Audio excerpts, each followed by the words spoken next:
Welcome into another edition of the Hang Time Podcast. Sekou Smith here in Charlotte, the 68th All-Star Game. Unbelievable weekend, fans galore, all the stars out. John Schumann and I are here with the Hang Time Podcast and got a chance to speak to some players, different guys, different perspectives on the weekend, second half of the season and what they got going on. Klay Thompson of the Golden State Warriors will kick us off. We also talked to Danny Green of the Toronto Raptors. Changes he's seen and kind of the movement that he's had in his career, obviously, moving from San Antonio to the Raptors. And then Lonnie Walker, a guy you might have forgotten about. Had some injury issues since he's been drafted, but certainly in the future plans for the San Antonio Spurs. I hope you enjoy their conversations. Take a listen, and we'll see you next Monday. Little all-star break for everybody around the NBA. This is John Schumann, NBA.com, here with Klay Thompson at the Tissot Style Lounge at All-Star Weekend. My man, Sekou Smith, had to go handle some NBA TV duties. Klay, let's just... probably have a busier weekend than me. It is what it is. Yeah. All-Star is always crazy. Let's just get into it with the Warriors. You've had a few weeks now with DeMarcus Cousins. What have you learned in those few weeks playing with the new addition? I learned he's a great teammate and he's easy to play with. He's one of the best passing big men I've ever played with, and he's an amazing screen setter. And as a shooter, you appreciate that because he takes up so much space, and he's such a low block presence. We've never had that on our team before. Like someone you can just throw the ball down to, seal his opponent, get easy buckets. Adds a whole new dimension to our team.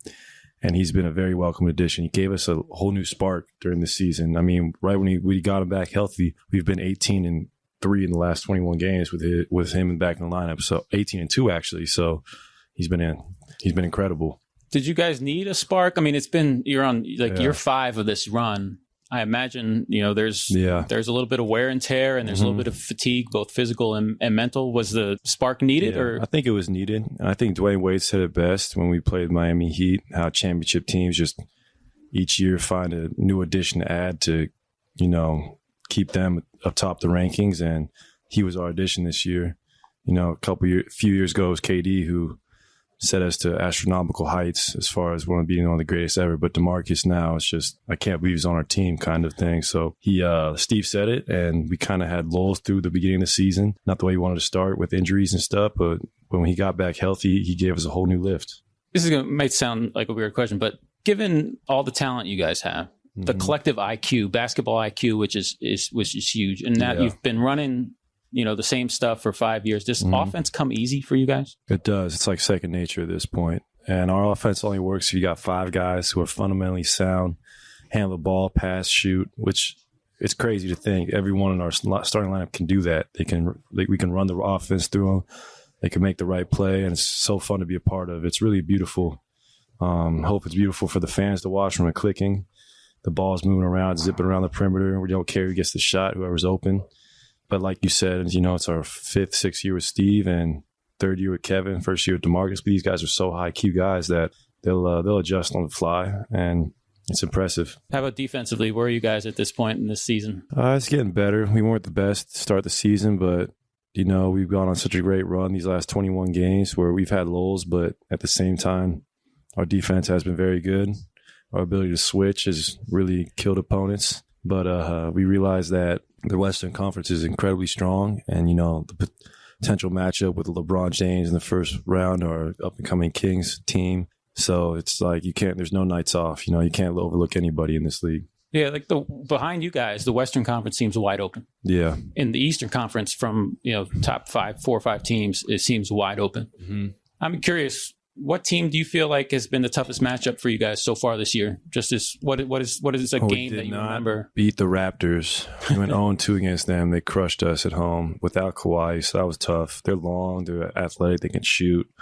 I like the system Nick Nurse has in place for them.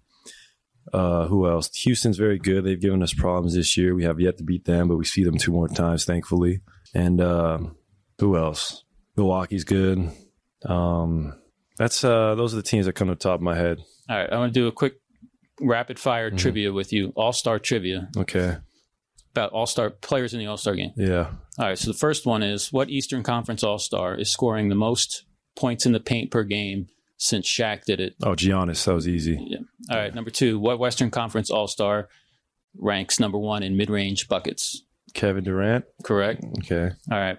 Third one. James Harden leads the league in usage rate. Mm-hmm.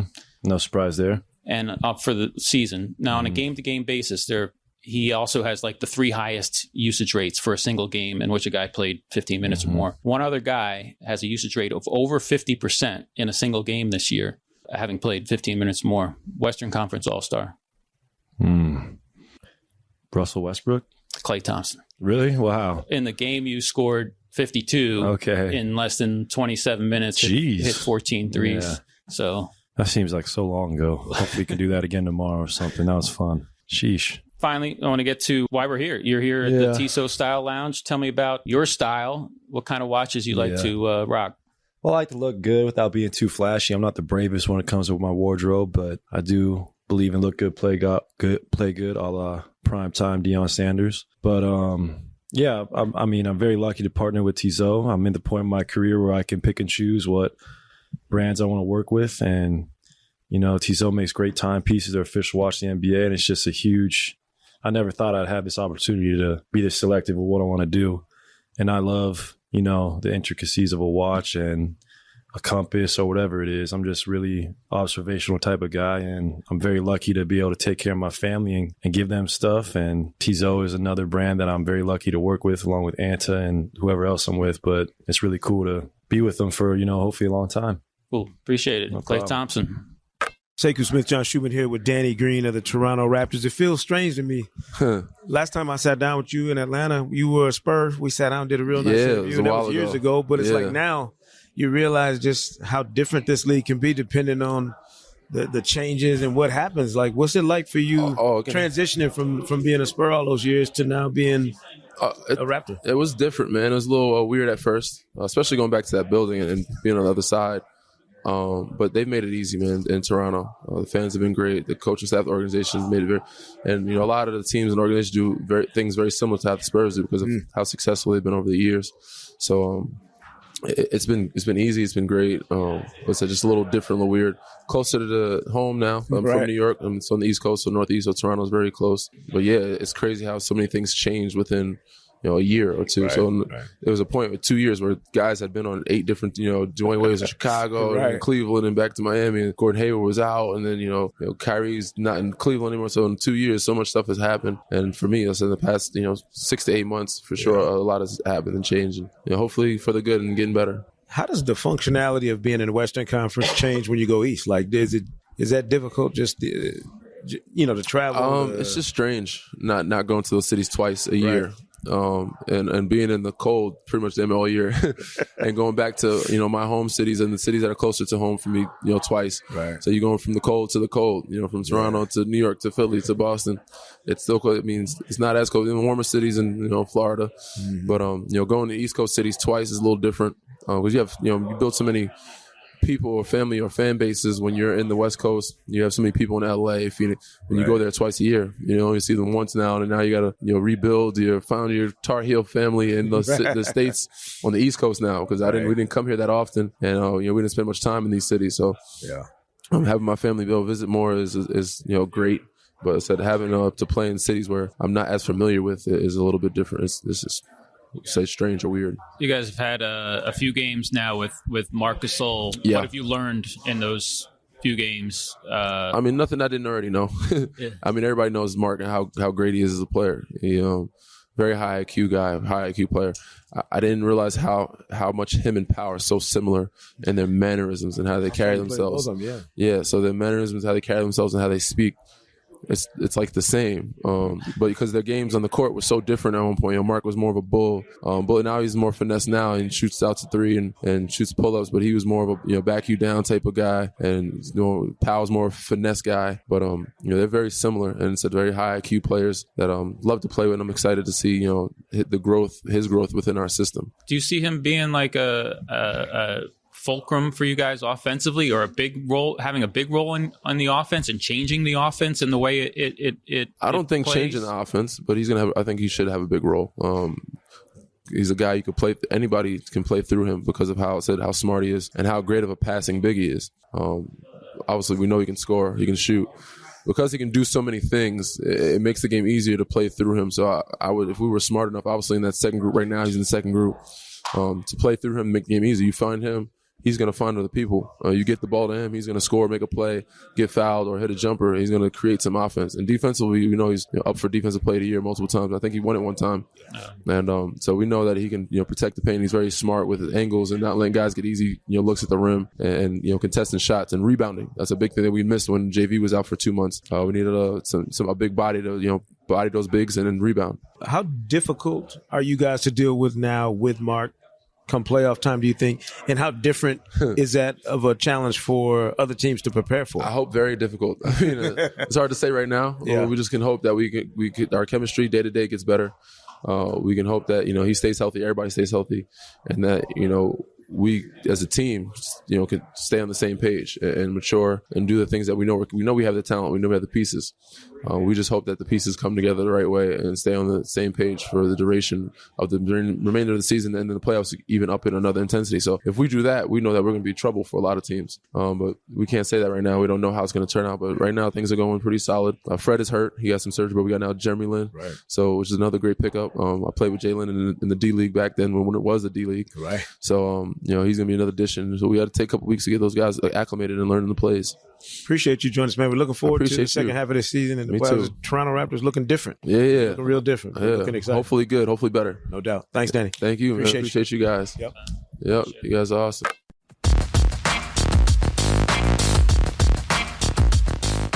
So you come into this season, fired up about everything. Then you get the injury in the preseason. Is slowly getting back to where you want to be, I would imagine. But what's that like, just having to navigate that process of getting back healthy and getting where you want to be? At first it was definitely a little devastating, because at that point, that was probably the best basketball I've ever played in my entire life. I worked my tail off, going into that draft, day in and day out, 2 a days, lifting, conditioning, you name it, I did it.